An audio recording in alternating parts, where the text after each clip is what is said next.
It is 11 o'clock. Welcome back. It is hour number 2, three-man front. Appreciate Kyle Parmalee hanging out for 30 minutes. Been getting a lot of text messages. That was very educational for those that probably have heard it on the peripheral in regards to what is happening in regards to this Alabama High School Athletic Association, this meeting that's coming up on Friday. The reclassification was supposed to be announced the first part of December.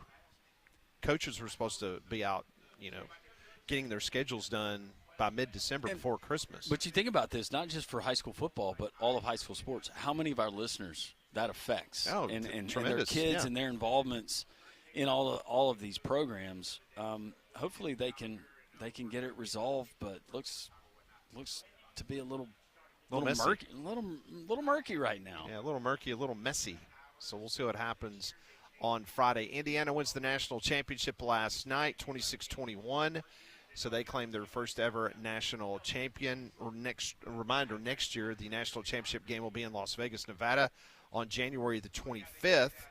The next year will be in New Orleans on January 24th, and then in Tampa in January 22nd of 2029. It's funny because Rhett Lashley tweeted out this morning, the head coach of the SMU Mustangs. He said something has to be done. College football has to end sooner. We don't need 2 to 3 weeks between the end of the season and the playoffs starting. January 1 end is ideal. Max 1 week later, push the season up, get the games played. We continue to do things that don't make any sense. End of his tweet. He's coming at it from a totally different perspective, but as a fan, I'm good with playing that game last night as opposed to January 8th. This is just me. What about you, Pat? You want to move it up? I do.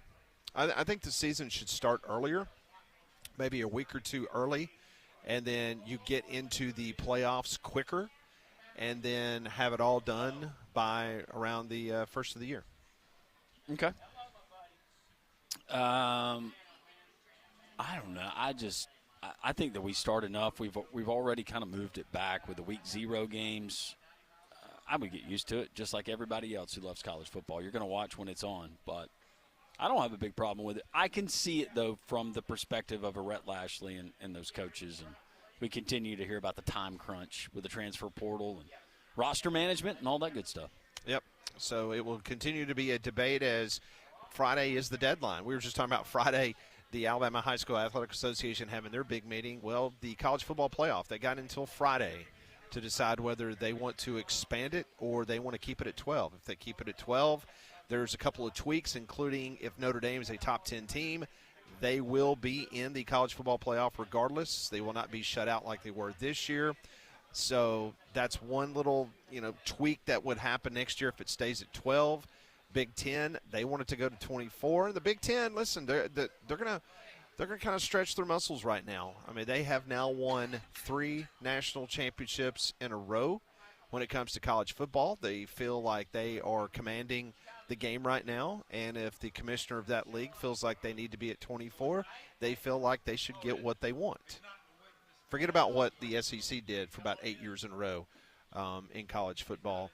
But it is interesting that the national champion over the last 3 years have come from a 300-mile radius. If you look at the map, 300-mile radius between Ann Arbor, Columbus, and Bloomington, Indiana. 300-mile radius circle is who have been able to crown the national championships.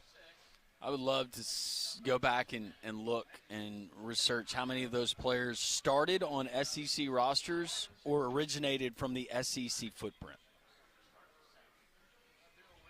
I bet it's more than you think. That doesn't fit the narrative, Landrum. I know it doesn't, does it? Well, it's just funny because you have Ohio State people in one breath talking about how great the Big Ten is, which they are. They are great right now. But then they're also bragging about, oh, well, look at all these guys we got from Alabama. It's like, so either the SEC has some pretty talented players that you are interested in, or just kind of goes both ways for them. It'll be interesting. We'll see what the ratings are. I think the early snapshot will come out maybe later this afternoon.